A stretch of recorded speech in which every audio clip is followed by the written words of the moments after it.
hoje, nós vamos começar a falar, de fato, sobre negócios. Nós vamos falar sobre análise ambiental, nós vamos falar sobre missão, visão e valores. Eu vou passar um vídeo para vocês assistirem.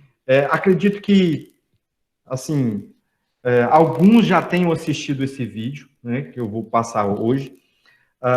Falei muito sobre teoria, falei muito sobre criatividade, falei muito sobre inovação, falei muito sobre empreendedorismo teórico, falei sobre características que compõem o perfil do empreendedor, né? E agora eu quero começar a falar sobre negócios. Já quero começar a falar sobre negócios com vocês. E é muito difícil iniciar a discussão sobre negócios sem falar sobre análise ambiental. O que é análise ambiental? A análise ambiental é composta de alguns elementos que envolvem a empresa diretamente ou indiretamente. Melhor, são elementos que compõem uma empresa que impactam ela internamente ou que impactam a empresa por meio do ambiente externo, né? Aqui, na verdade, eu gostaria que vocês até anotassem, porque pode causar alguma confusão em função do slide, né? Então, se vocês anotassem, vai ficar muito melhor a maneira de entendimento, para a gente falar a mesma linguagem, né? A primeira coisa que eu quero discutir com vocês está relacionada ao ambiente externo. Toda organização tem dois tipos de ambiente: o ambiente interno e o ambiente externo. É muito grave quando a gente quer montar um negócio, ou quando a gente já tem o nosso negócio, ou quando a gente é executivo, né, de alguma empresa, que a gente não tem uma sensibilidade para olhar para os ambientes.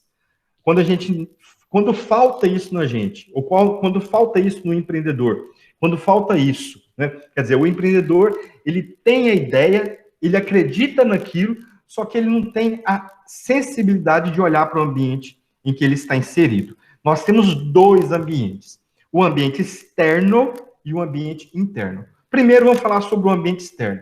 Você vai abrir um negócio. Você quer abrir uma papelaria, ou você quer abrir um negócio de entrega via web ou via app, né? Você vai ser ali o distribuidor. Você quer abrir, sei lá, uma sorveteria franquia. Você quer abrir um restaurante. Você quer abrir, não sei, uma pastelaria moderna. Enfim, você quer abrir um negócio. Uma das primeiras coisas que você tem que observar é justamente se você tem tecnologia para te ajudar, ou se você tem pessoas que estão dispostas a comprar aquilo que você está vendendo. Opa, então o que eu estou falando? Eu estou falando primeiro de tecnologia e depois estou falando sobre o perfil do meu cliente. Estou falando sobre o comportamento desse cliente. Vou além, né? Eu quero saber se a regimentação que envolve o meu negócio tem critérios muito rígidos que me impedem de abrir o meu negócio naquele momento. O que você está falando, Flávio? Eu estou falando de para você tirar uma licença no corpo de bombeiros. Eu estou falando de você tirar uma licença na vigilância sanitária. Eu estou dizendo para você tirar o alvará de funcionamento. É isso que eu estou dizendo, né? Eu estou dizendo o seguinte: você já foi atrás para saber sobre essas questões que regulamentam o seu negócio, para você abrir, para você funcionar, né? Você foi atrás de conselho de classe para saber se você precisa de um profissional específico? Muitas empresas são multadas porque estão operando e não tem um profissional específico que que obrigatoriamente deve atuar naquela área. Você quer abrir uma indústria de tintas, e você não tem um químico.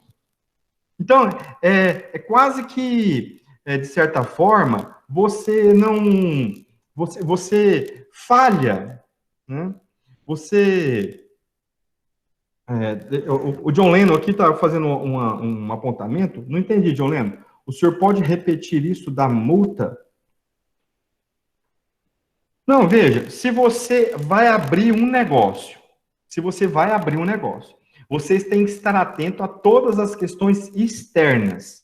E o que envolve as questões externas? Entidades reguladoras, né? Você tem que estar atento, por exemplo, a profissionais que podem estar diretamente ligados ao seu negócio. Você pode ter, né? Não necessariamente que você tem. Por exemplo, o administrador. Existe uma resolução do Conselho Regional de Administração que empresas de médio porte devem ter um administrador, e ele tem um piso salarial, né? Agora, a micro e a pequena não precisa obrigatoriamente, por lei, ter um. Ela pode ter um para efeitos de gestão, né? Mas, por exemplo, você vai abrir um restaurante. Você tem regras para você seguir para que a vigilância sanitária, né, autorize você funcionar. Quando você for tirar o alvará de funcionamento, provavelmente um dos documentos que você vai precisar para tirar o alvará é a vistoria da vigilância sanitária, a vistoria do Corpo de Bombeiros. Aí o que acontece? Você aluga o ponto, você compra todos os seus equipamentos, você investe dinheiro na estrutura, na cozinha, você investe na fachada, você investe nas mesas, gasta uma grana treinando os seus funcionários, e você não se atenta, né, que você precisa seguir uma série de regulamentos da vigilância sanitária e também do Corpo de Bombeiros. Quer dizer, são entidades reguladoras, né? Então você tem que estar atento a muita coisa que envolve o ambiente externo. O que é um ambiente externo? São fatores não controláveis pela empresa que impactam diretamente ou indiretamente, causando efeitos positivos ou negativos na sua empresa. Então, o ambiente externo, você não tem poder de alterar, ele está lá. Você tem que se adaptar para ele, né? Vai chover, nós estamos falando aqui sobre condições ambientais, né? Ecológicas, não sei, está relacionado a questões ambientais aqui, de clima, né? Existe uma estatística que fala que em épocas de chuva, o comércio sofre uma queda de faturamento por uma série de fatores. Por quê? Porque, de repente, a empresa não tem um estacionamento, esse estacionamento não é coberto, né? Não tem facilidade de acesso à empresa por falta de estrutura. Aí o que acontece? O cliente não vai comprar. O cliente não vai lá na loja, ele fica em casa quietinho, né? Nos dias atuais, ele pode solicitar, se ele for um cliente moderno, um cliente adepto à tecnologia, né? Ele pede ali pelo app, pede ali pelo site, pede pelo WhatsApp. Eu estou somente levantando algumas questões. Eu somente estou levando algumas questões. Quais são as questões? Aquelas relacionadas ao ambiente externo. E está tudo pintadinho aqui em branco, ó. Aquilo que está no ambiente externo está aqui pintado em branco. Então, condições tecnológicas. Às vezes você vai abrir uma empresa, né, e você precisa de internet, e naquela região onde você vai instalar a sua empresa, não tem fibra ótica. Você tem internet a rádio somente. E a rádio pega muito mal o sinal. Quer dizer, é um ambiente externo. O que você vai fazer sobre isso? Não tem estrutura para você. O que você vai fazer sobre isso? Você tem que tomar decisões. Condições culturais. O cliente tem uma cultura e você abre uma empresa sem atender às expectativas daquele cliente. Sem atender à cultura daquele cliente. Né? Então, assim, olha, hoje em Palmas, né, tem muito gaúcho, muitas pessoas que vieram do Rio Grande do Sul, ali, né, do sul do Paraná, do sul de Santa Catarina, ali próximo ao Rio Grande do Sul. Essas pessoas têm uma cultura típica dali, né? Quando elas vieram para o Tocantins, não tinha absolutamente nada, ou bem ínfime, questões bem... quase não tinha nada aqui que atendia as características culturais dessas pessoas. Eles começaram a trazer essas coisas. Eles começaram a trazer o chimarrão e vender, eles começaram a trazer a cuia aqui e vender, eles começaram a trazer comidas típicas gaúchas aqui para vender, né? Vestuário típico do gaúcho, né? Enfim, você tem que tomar cuidado para o seu negócio não estar totalmente fora do que o seu cliente quer. Isso é extremamente importante. São fatores que impactam a empresa, fatores externos impactam a empresa, né? Tem aqui as questões, condições legais, que de certa forma, está um pouco relacionado aqui às entidades reguladoras, condições políticas, condições econômicas. Olha só, né? Hoje nós estamos vivendo uma situação atípica econômica, o mercado está um pouco assim bagunçado, a gente não sabe o que está acontecendo, né? Por exemplo, no ramo quem é daí da área da construção civil, está havendo uma coisa totalmente diferente, atípica. Totalmente diferente, atípica. Exemplo, o pequeno construtor ou o grande construtor, enfim, ele usa cimento. É o produto base, né, para uma construção civil. O cimento aumentou de preço assim absurdamente, né? Os distribuidores não sabem explicar. A indústria não quer investir na ampliação porque acredita que essa demanda, essa super demanda que está acontecendo agora é por algum motivo, né? Aí eu estava dialogando com alguns colegas que têm distribuidora, né? Eles falaram o seguinte: olha, o preço do cimento, estou falando especial do cimento, mas o ferro tem subido muito, o aço tem subido absurdamente, argamassa tem subido bastante, tijolo nas nuvens. Então, o material ali do básico tem subido, a cerâmica, né, tem subido absurdamente, né, o porcelanato tem subido absurdamente, e as distribuidoras não sabem direito o que está acontecendo, não sabem. Eles não sabem, você pergunta, vai lá, já logo fala, gente, o que será de nós? Né?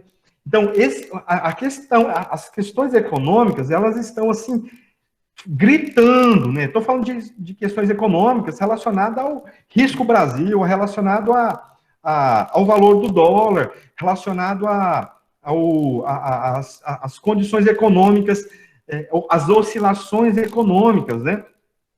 Enfim, o John está falando aqui, todas as áreas estão sofrendo com falta de material, eletrônicos também estão subindo, exatamente. E os distribuidores, John Lennon, não sabem explicar isso. Por quê? Tem algumas pessoas até falando o seguinte, olha, nós vamos esperar, alguns colegas da construção civil, nós vamos esperar passar a época do auxílio pandemia para as coisas voltarem ao eixo normal. Eu falei, gente, eu não sou economista, mas não faz muito sentido para mim. Então, quer dizer que a economia está mais aquecida agora, com o auxílio economia, do que antes dele? Quer dizer, o que tem acontecido? O saco de cimento não para de subir, e um colega que é dono de distribuidora falou assim, Flávio, falou para mim hoje, Flávio, nós não sabemos o que vai acontecer. A gente sabe que janeiro abaixa, por causa das chuvas, diminui a demanda, o preço abaixa de janeiro a abril. Só que a gente não sabe o quanto ele vai abaixar, porque o preço não para de subir, né? E nós temos ainda pelo menos de 2 a 3 meses até o final do ano, né? Outubro, novembro e dezembro. A gente não sabe quanto isso vai subir até dezembro, e aí vai regredir quanto. Vocês estão entendendo? Então, veja, quando a fábrica, a indústria sobe, ele afeta o distribuidor, afeta o varejista, e ele impacta diretamente no consumidor final. Então, quando você quer abrir um negócio, você tem que pensar nisso. Porque, às vezes, você entra para competir com o grande no momento de alta, você não consegue trabalhar preço. Você vai ter que trabalhar outra coisa, relacionamento com o cliente, tecnologia, entrega, facilidade, diversificação. Então, em momentos de crises econômicas, a gente não pode abrir negócio sem olhar o que está acontecendo no ambiente externo. A gente não pode fazer isso, né? Condições demográficas também ditam muito, né? O perfil de quem vai comprar da gente, a classe econômica de quem vai comprar da gente, onde está a densidade demográfica dos nossos clientes. Vamos colocar Palmas? Sei que tem muita gente de fora, está até viajando, né? De repente, voltou até para a cidade no interior, mas nós estamos na capital do Tocantins. Você vai abrir um negócio. Vai abrir onde? Vai ser um negócio físico? Vai ser um negócio digital? Mas onde está acumulada a densidade dos seus clientes? Na área sul, na área norte? Eles estão distribuídos em pequenas regiões ali na região sul. Onde eles estão? A distribuição, estou falando de distribuição geográfica desse camarada. A distribuição geográfica, não demográfica, geográfica. Né? Demográfica, qual que é a faixa etária dessa pessoa? Né? Demográfica, em qual tribo urbana esse cliente seu está direcionado? O que é tribo urbana, Flávio? É um conjunto de consumidores que tem o mesmo perfil. Um conjunto de consumidores que tem comportamento homogêneo de compra. Exemplo. Skatistas têm um perfil de compra em função do esporte. Ciclistas têm um comportamento em função do esporte. Esportes radicais, não vou ficar falando todos aqui, né? Vamos falar agora do grupo religioso. Os evangélicos, os católicos, eles têm comportamentos homogêneos de compra quando a gente fala sobre religião, né? Então, veja, onde essas pessoas... Você já parou para pensar que você tem esse tipo de público e você pode fazer uma ação mercadológica em cima das tribos urbanas? Onde eles estão? Quanto eles estão dispostos a pagar? Eles querem comprar o seu produto? Eles apostam no seu produto? Eles estão dispostos a comprar e recomprar de novo?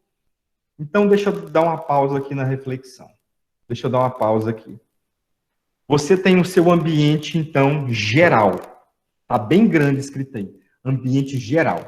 E depois do ambiente, dentro do ambiente geral, você tem o ambiente externo, que são todos esses em branco. Todos esses em branco. E os pretos também são ambientes externos. Os que estão da cor preta. Ou seja, os fornecedores também é ambiente externo. Concorrentes também é ambiente externo.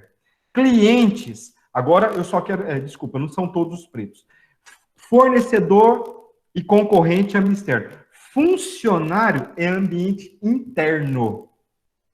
Clientes, quando eu falo cliente, é aquele que já tem comportamento de compra na sua empresa. Então, cliente já é ambiente interno. Se você estivesse falando sobre prospects, né? O que são prospects? São aquelas pessoas que podem ser seus clientes. Prospectos podem ser seus clientes, ainda não são. Esses indivíduos compõem um ambiente externo. Por isso que eu pedi para vocês anotarem, porque o slide aqui pode confundir essa segunda bolinha. Então, o que é ambiente externo, Flávio? Todos aqueles elementos que a empresa não tem poder de influenciar. Ela não tem poder de modificar. Né? Modificar o cenário. O seu fornecedor, por exemplo, se ele fechar, acabou para você. Você tem que procurar outro fornecedor. Se o seu concorrente abrir do seu lado, você não pode ir lá bater na porta dele e falar: ô, seu concorrente, eu estou aqui há 10 anos, você não pode abrir aqui não. Você podia, por favor, de abrir na outra quadra ali, ó, porque na outra quadra não tem nenhum concorrente. Aqui eu estou aqui há muito tempo. Você podia fazer isso, seu concorrente? Não dá para fazer isso, né? Não dá. Então, você tem que se modificar para competir com o concorrente. É diferente. É totalmente diferente. Agora, o seu funcionário, não. O seu funcionário, você tem controle sobre ele.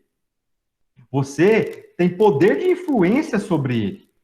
Né? E é isso que eu vou falar agora. né? Então, tudo isso... Então, veja, só para efeito de anotação aí. Ambiente externo são fatores não controláveis pela empresa. Ok? Ambiente externo são fatores não controláveis pela empresa. E agora, quais são os fatores controláveis pela empresa? Os fatores internos. O ambiente interno, né, são aqueles controláveis pela organização. Então, veja, o que a empresa controla? A empresa controla funcionário, a empresa controla o departamento de marketing, a questão de marketing a empresa controla, a empresa controla a estrutura, a empresa controla o layout, a empresa controla a localização onde ela está. Ah, se aqui está vendendo ruim, então eu vou mudar de ponto, deixa eu ir para um ponto que vende mais. Né? Se minha empresa precisa estar inserida em um local de grande fluxo de pessoas, e eu estou instalado em um lugar de baixo fluxo, deixa eu mudar de lugar. Quer dizer, eu tenho a opção de influenciar o meu ambiente, certo? Ah, Flávio, não tem lugar para alocar. Procura, aí você vai ter que procurar, né? Mas você pode influenciar, né? O que mais a empresa influencia? A empresa influencia os tipos de produtos que ela vai comercializar, a variedade de produtos que ela vai comercializar, o tipo de atendimento, se vai ter entrega, se não vai ter entrega. Então, tudo aquilo que a empresa controla, a gente identifica isso como ambiente interno. Né? Então, o que eu quis mostrar para vocês aqui, de maneira bem clara, a diferença analítica do ambiente externo e do ambiente interno. Né? E o que isso nos leva a entender? Nós temos fatores positivos e negativos dentro do ambiente interno, e nós temos fatores positivos e fatores negativos dentro do ambiente externo. A gente tem isso. Né? Quem nunca viu isso e está vendo pela primeira vez, é coisa simples. Quem já viu é o pessoal da administração, da engenharia da produção, sistema de informação, talvez o pessoal da agronomia e da zootecnia, porque nós temos aí professor André Raposo e André Pugliese ministrando e caminhando, e pela formação dos professores, é muito difícil eles não terem falado disso aqui. Né? O pessoal da administração estudou isso o curso inteiro. Né? O curso inteiro. Então, veja, análise SWOT ou análise fofa, né? A gente utiliza as duas expressões porque uma é do inglês e a outra é do português, a tradução, né? Eu não sei se eu quero arriscar falar aqui, ó, a verbalizar essas palavras no inglês, né? Porque o meu não está tão afiado assim. Eu acho que eu fico mais confortável em falar no português. Né? Mas aqui, olha, veja, como que nós chamamos os pontos positivos e os pontos negativos internos? Não pode errar na expressão. Né? Nós não podemos nos equivocar com a identificação errada. A gente tem que acertar. Então, quando a gente fala forças e fraquezas, estamos falando do ambiente interno. Quando falamos sobre forças e fraquezas, temos aqui, ó, strengths significa força, weakness, fraqueza. Então, forças e fraquezas é para o ambiente interno, né? E oportunidades e ameaças para o ambiente externo, né? Então, opportunities está para oportunidade e threats está para ameaças, né? Então, essa aqui é a fórmula para a gente começar a dividir aquilo que é bom e aquilo que é ruim dentro do ambiente interno e aquilo que é bom e aquilo que é ruim no ambiente externo, ok? Então, veja só, né? Aqui é chover no molhado, tá? É só uma figura para chover no molhado. Então, eu tenho forças, né? Que são os pontos fortes da minha organização, e eu tenho aqui as fraquezas. Eu gravei um vídeo bem simples, explicando a diferença disso aqui e fazendo abrindo no computador e escrevendo, né? Eu vou colocar esse vídeo para vocês depois na gravação. Depois dessa minha fala aqui, eu vou colocar esse vídeo para vocês. Então, veja. O que nós podemos classificar como oportunidades e ameaças? Vamos pensar que os mesmos itens podem ser analisados para ser oportunidade ou ameaça. Se os itens me ajudarem, é uma oportunidade. Se o item me atrapalhar, é uma ameaça. Por exemplo, digamos que eu quero entrar aqui no mercado de vinho, eu quero vender vinhos chilenos, eu vou importar, certo? Eu vou começar a vender aqui no Brasil por meio de uma empresa totalmente digital. A minha empresa não vai ser física, a minha empresa vai ser 100% digital. Eu não vou ter ponto de venda físico, né? Meu ponto de venda será por meio de um app e será por meio de um site, digamos assim, tá? Então, mas eu tenho que abrir minha empresa, é claro, eu tenho que abrir meu CNPJ, tudo. Eu estou falando como que o meu cliente vai me encontrar. Só por meio de um site do e-commerce e por meio de um app. Vinho chileno. Por que vinho chileno, Flávio? Porque me veio à cabeça agora. Foi o que me ocorreu nesse momento. Digamos que seja um bom mercado no Brasil. Digamos que eu não tenha concorrente para vinho chileno. Digamos que serei o único. Serei o único. Então, eu posso... uma das oportunidades sejam a baixa competitividade. É uma oportunidade para mim, a baixa competitividade, né? Suponhamos que isso seja raro, então, um novo mercado nacional. Tá aqui, ó, talvez. Estou falando de internacional, esses são exemplos. Um novo mercado nacional, tranquilo, uma oportunidade, né? Digamos que eu não tenha concorrentes de vinhos chilenos, mas tenho concorrentes de vinhos portugueses.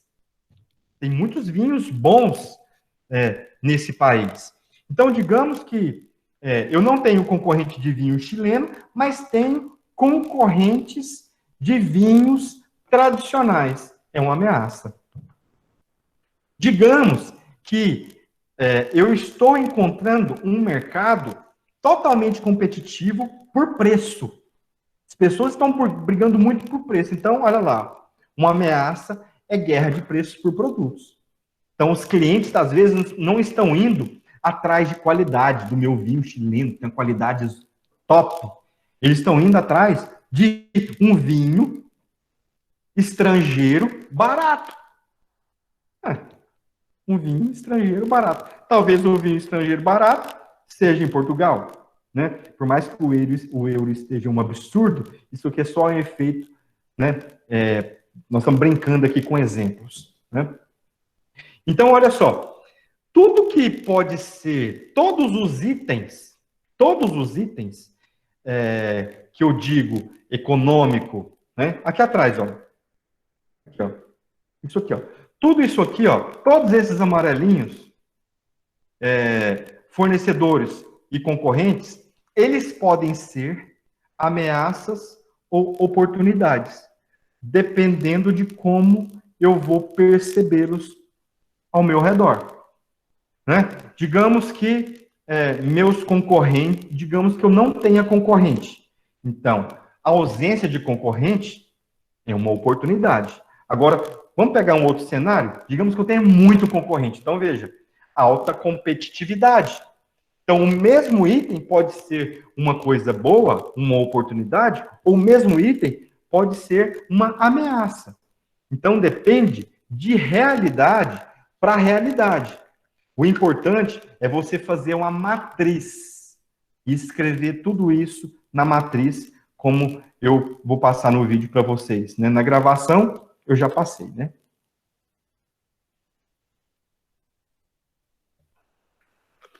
E uma coisa extremamente importante é a gente, então, entender a expressão correta né, que é ameaça para os fatores negativos externos, e oportunidades para fatores positivos externos. Então, agora, como que a gente olha, aqui eu já falei sobre oportunidades e ameaças, como que a gente olha para o ambiente interno? Então, os pontos positivos para ambiente interno, nós chamamos de pontos fortes. E os fatores negativos para o ambiente interno, nós chamamos de pontos fracos, né? Do mesmo jeito, é a mesma metodologia. Todos os itens do ambiente interno, eles podem ser ou pontos fortes ou pontos fracos. Digamos, a minha empresa tem gestão por competência. Opa, é um ponto forte. E se minha empresa não tiver gestão por competência? É ponto fraco, né? Digamos aqui que a imagem da minha marca seja um ponto forte. Todo mundo conhece a minha marca na minha cidade. Beleza, ótimo, ponto forte, todo mundo conhece. Quando a gente fala no nome da sua empresa, todo mundo reconhece na sua cidade. E se ninguém reconhecer? E se ninguém souber que empresa que é a sua? É um ponto fraco.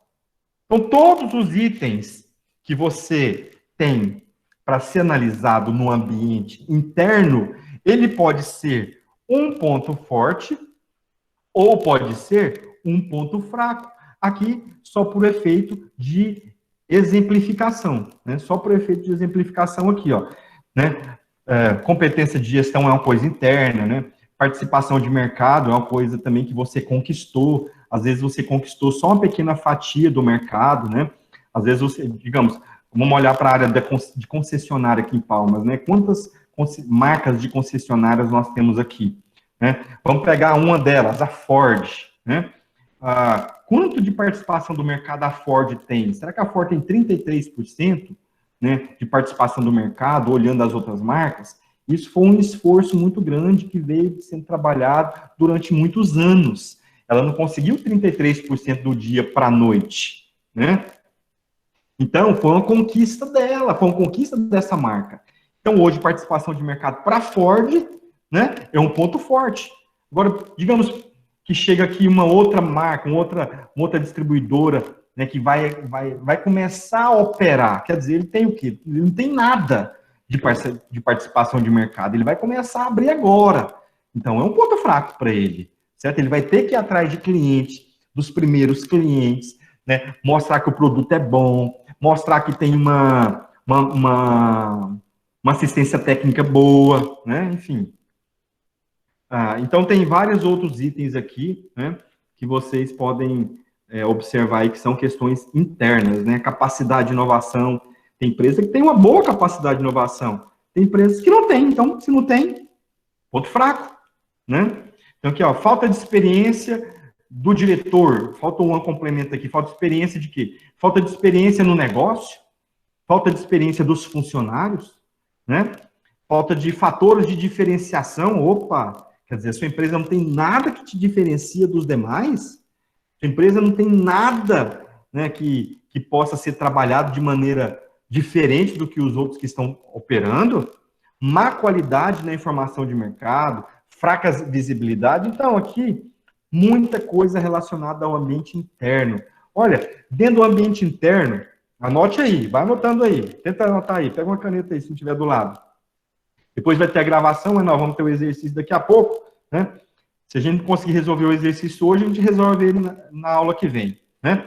Vai ficar gravado, vai ajudar. Mas veja só, uniforme pode ser uma questão de ambiente interno. Qualidade de vida dos funcionários. Claro, o que envolve qualidade de vida dos funcionários? A iluminação no ambiente, a climatização no ambiente, a ergonomia da mesa, do mouse, né, do suporte de pé para quem trabalha em computadores, né, dos EPIs, né, de proteção individual ou coletivo, enfim, um local para descanso, um local para as refeições. Poxa, muita coisa relacionada à qualidade de vida no trabalho, que é ambiente interno. Marketing é ambiente interno, controle financeiro é ambiente interno, né, rentabilidade e lucratividade é ambiente interno. Eu já falei sobre o uniforme, né, é ambiente interno também. Então, Se é ambiente interno, é ponto forte, ponto fraco. Se a sua empresa não tem, é ponto fraco. Se a sua empresa tem e faz bem, é ponto forte. Né? Layoutização, material de trabalho, equipamentos, mobiliário. Nossa, gente, tudo que está dentro do ambiente interno da organização, tudo. Né? Segurança, né? Tecnologia da informação, né? Experiência das pessoas, enfim, uma série de fatores que estão relacionados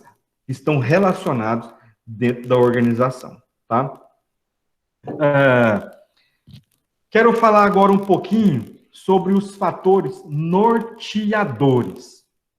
O que são fatores norteadores? São quatro fatores norteadores: missão, visão, valores e fatores críticos de sucesso. São 4. Né? Eu vou passar cada um para vocês, mas depois, se necessário, né, vamos falar mais um pouquinho deles. Né?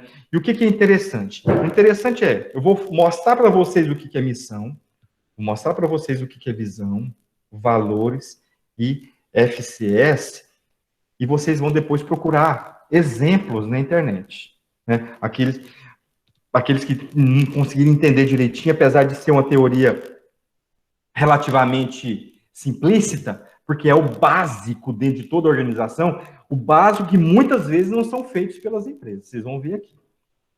Vamos começar aqui pela visão de futuro. Toda organização, pessoal, toda organização que se preze, tem que elaborar uma visão de futuro. Todas as organizações. Se você ainda é uma startup,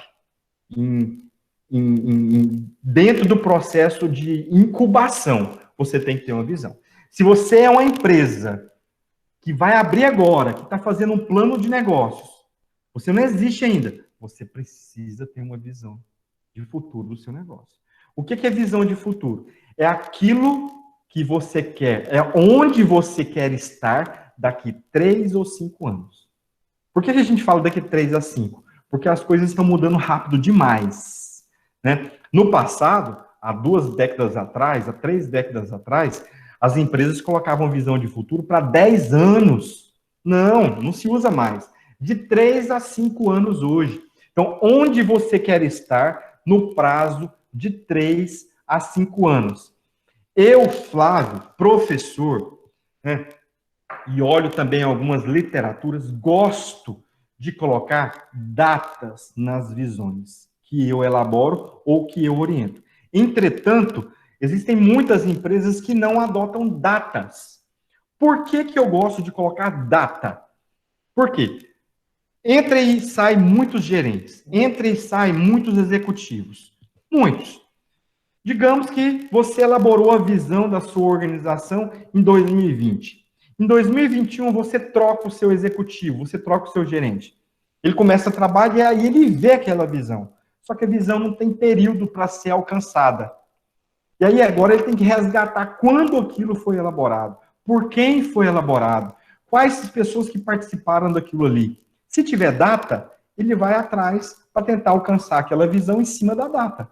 Se ele quer ser uma empresa reconhecida e respeitada no mercado alimentício de Palmas até 2023, tem data. Eu quero ser isso. Eu tenho data para chegar. Isso é obrigatório, Flávio? Não é obrigatório. Entretanto, existem muitos teóricos, né, que justificam a identificação de uma data. Olha a visão da Walt Disney. Ela pode não estar atualizada mais. Só que olha só o que a Walt Disney preparou de maneira gestão sobre a sua visão. Ser a empresa mais admirada do mundo pela integridade dos seus membros, por nossas ações enquanto cidadãos e pela qualidade das experiências únicas de entretenimento que oferecemos. Então, vocês percebem que ela tem um verbo já projetado. Ela quer ser aquilo ali. Né? E para ela alcançar isso aqui, ela desenvolve uma série de estratégias. Depois de apresentar a missão dela, eu vou apresentar uma das estratégias que ela utiliza para conseguir alcançar a visão, né? Olha uma outra visão aqui da Cacau Show. Ser a maior e melhor rede de chocolates finos do mundo, oferecendo a seus clientes e parceiros uma relação duradoura, com foco no crescimento, rentabilidade e responsabilidade social. Vocês viram o seguinte, que ela, a estratégia, como ela se tornou uma franquia, a visão agora não é só dela, pessoal. A visão, ela compartilhou com os clientes, que são os franqueados. Ela compartilhou, olha, ela quer ser a maior rede de chocolates do mundo. Quem são os clientes dela? Os clientes da Cacau Show. É o cliente final? Não. São os franqueados. Então, ó, os parceiros, né? Oferecendo aos seus clientes, aos seus parceiros, relação duradoura, com crescimento, rentabilidade alta e responsável. É isso que ela projeta para 5 anos. É isso que ela quer ser. Coca-Cola, matar a sede do mundo. O que falar, né? A Apple, mudar o mundo através da tecnologia. Incrível, né? A Unimed Grande Florianópolis. Por que eu coloco a Unimed? Eu gosto muito de cooperativas. Trabalho também com cooperativas, né? Então, assim, é um modelo de negócio que me fascina. Eu gosto muito. Por isso que eu coloquei o exemplo. A Unimed lá de Florianópolis, ser referência no Estado na prestação de serviços em saúde e reconhecimento no sistema Unimed como centro de excelência e inovação até 2020. É isso que ela quer ser. Então, visão é aquilo que você quer ser, ok? Vou pular aqui mais alguns exemplos e vou ir para missão. O que é missão? É o motivo pela existência da sua empresa. Por que que você existe? Você existe para quê? A elaboração da missão tem aqui um passo a passo, que nem sempre as empresas cumprem esse passo a passo, viu, pessoal? Mas tem aqui a sugestão de como elaborar a missão para não errar, né? Então, primeira coisa, você coloca uma ação, um verbo no infinitivo de ação, né? E aí, o que você quer fazer, o que você quer executar, o que você quer promover com o seu verbo. Para quem? Geralmente, o que você oferece é produto ou serviço. Para quem que você oferta? Para o seu cliente ou para o seu mercado. Vocês viram ali que a Cacau Show já sugeriu para quem que ela desenvolveu a visão para ela, né? A visão dela. Para o cliente, né? Consumidor final, e para o parceiro, que é o franqueado. E como que ela quer fazer isso? Se você pegar essa tabelinha e tentar responder ela em cima, não haverá erro para elaboração da missão. Ok? Não haverá erro. Então, só que tem algumas organizações que não seguem. Tem algumas organizações que não se arriscam esse passo a passo. Mas eles acertam. Eles não se acertam. Tem um discurso entre os grandes gestores em que missão, visão e valores devem ser reconhecidos para sua equipe de trabalho, para seus funcionários, rapidamente. Em outras palavras, sua equipe de trabalho, seus funcionários precisam decorar missão, visão e valores, precisa estar dentro da cabeça deles. Para que isso? Para eles internalizarem o seu negócio, para eles comprarem a ideia do seu negócio. Se ninguém souber missão, visão, valores e fatores críticos de sucesso, como eles vão conseguir, como as pessoas vão conseguir executar atividades para alcançar a missão e visão? Se eles não lembrarem o que é isso. Faz parte da estratégia. Então, olha só, o Walmart. Nós economizamos o dinheiro das pessoas para que elas possam viver melhor. É uma proposta de missão. Eu gosto dessa aqui. Essa que eu gosto muito. Fazer as pessoas felizes. é a missão da Walt Disney. E olha a visão da Walt Disney: ser a empresa mais admirada do mundo pela integridade de seus membros, por nossas ações enquanto cidadãos, por nossas ações enquanto cidadãos, e pela qualidade das experiências únicas. Ela contrata um colaborador, não como colaborador para executar aquela atividade. Ela contrata um colaborador, um ator. Ator, ele é um ator que executa o papel do maior e melhor pipoqueiro do planeta, por exemplo. Né? Então, é muito interessante essa estratégia que eles utilizam para alcançar a visão e para alcançar a missão. Né? É uma estratégia, uma das estratégias, né, pessoal? Uma das estratégias. Não é só uma estratégia. E aí é claro que existem um arcabouço enorme, né, de um planejamento estratégico enorme sobre alcançar bons resultados para atingir missão, visão e valores. Mas só para vocês verem aqui, olha, o quanto é curtinho a missão da Walt Disney. O quanto é curtinho. Isso aqui você decora rapidamente, não decora? Fazer as pessoas felizes, tornar as pessoas felizes. Então, isso aqui eles esparramam pela empresa como pólvora. Rapidamente todo mundo memoriza isso e internaliza isso aí. Não é difícil de compreender isso, né? Olha a Google, a missão da Google. Eu acho assim que traduz muito. Eles acertaram em cima, sabe? Para falar sobre missão. Organizar as informações do mundo e fazê-las universalmente acessíveis e úteis. Gosto muito dessa missão. Gosto muito dela. Né? Acredito que ela traduz realmente qual é a missão da Google.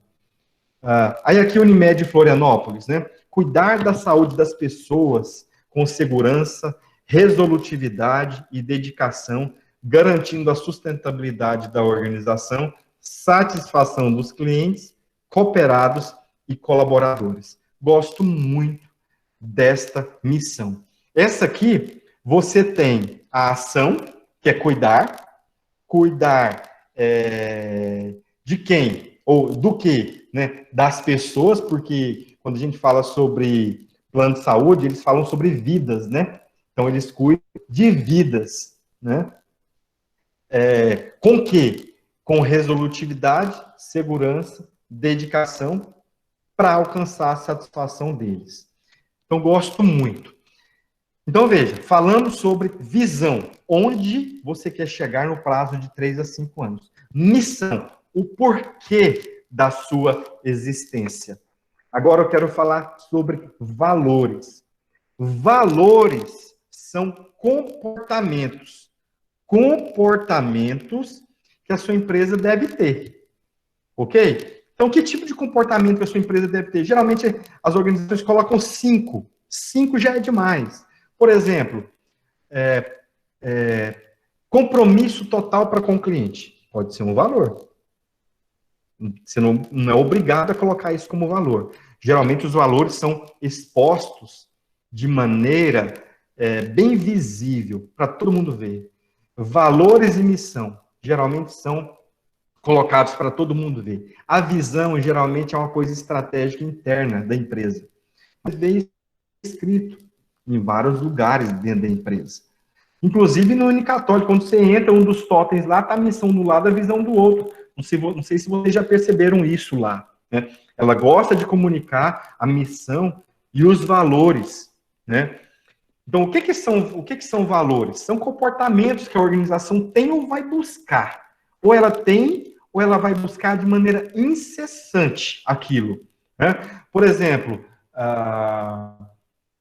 cuidado integral para com os colaboradores. Pode ser um valor. Ética nos negócios. Pode ser outro valor. Investimento intenso em inovação. Pode ser um outro valor. Responsabilidade socioambiental. Pode ser outro valor.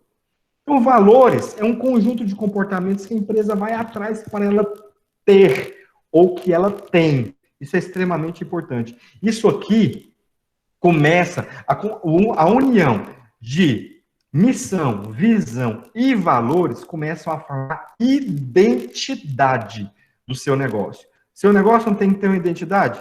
Você não tem uma identidade? Eu não tenho uma identidade? Nós temos identidade. Né? A nossa identidade começa por aquilo que a gente aspira. E depois a nossa identidade é ratificada por aquilo que a gente faz. Não é assim? Se você, por exemplo, acredita que você tem uma identidade, que você é uma pessoa que tem sensibilidade social, ou seja, você quer ajudar uma pessoa carente quando você vê. Aquilo está dentro de você, te incomoda, você fala, nossa, eu vou ajudar aquela pessoa. Quando você vai e ajuda ela na prática, você acabou de executar a sua identidade. Se você tivesse só pensado e não tivesse executado, você só estava aspirando uma identidade. Então, na organização, quando você coloca no papel, você está aspirando a identidade, pessoal. Agora, quando você pratica missão, visão e valores, você está executando a identidade. E, por fim, fatores críticos de sucesso. Ou fatores chaves de sucesso. Para alguns autores, fatores críticos de sucesso. Para outros, fatores chaves. Né? A sigla é a mesma, tanto para um como para outro. O que é isso aqui? Pensa no seu negócio. Pensou no seu negócio? Agora me fala o seguinte. Me cite 5 coisas que, se você não fizer bem, você fecha. Me cite 5 coisas que você tem que ter a todo custo, senão você não competir no mercado. Me cite 5 coisas. Essas 5 coisas você tem que ir atrás com força. Você tem que buscar ela de maneira intensa. Você não pode deixar ela. Por quê? Porque se você deixar, vai ser seu fracasso. Se você não... E se você tiver, será a chave do seu sucesso. Então, crítico, se você não tiver. Chave, se você tiver. Ok? Então, o que pode ser isso? Por exemplo, alguns fatores críticos de sucesso podem estar relacionados a uma pessoa, a um talento que você tem. Se você tem uma panificadora, um fator crítico de sucesso pode ser um padeiro experiente, um padeiro e um confeiteiro experiente. Se você tem uma panificadora ou confeitaria, você tem que ter equipamentos de ponta. Para quê? Para que aquele talento que você tenha lá para que o padeiro execute bons produtos. Né? De repente, um fator crítico de sucesso para a sua panificadora é o ponto, é a localização. Então, você tem que ter uma localização muito boa, senão você fracassa. Então, você vai correr atrás de 5 fatores críticos de sucesso. 5 que sejam extremamente importantes para vocês. Pessoal, ok?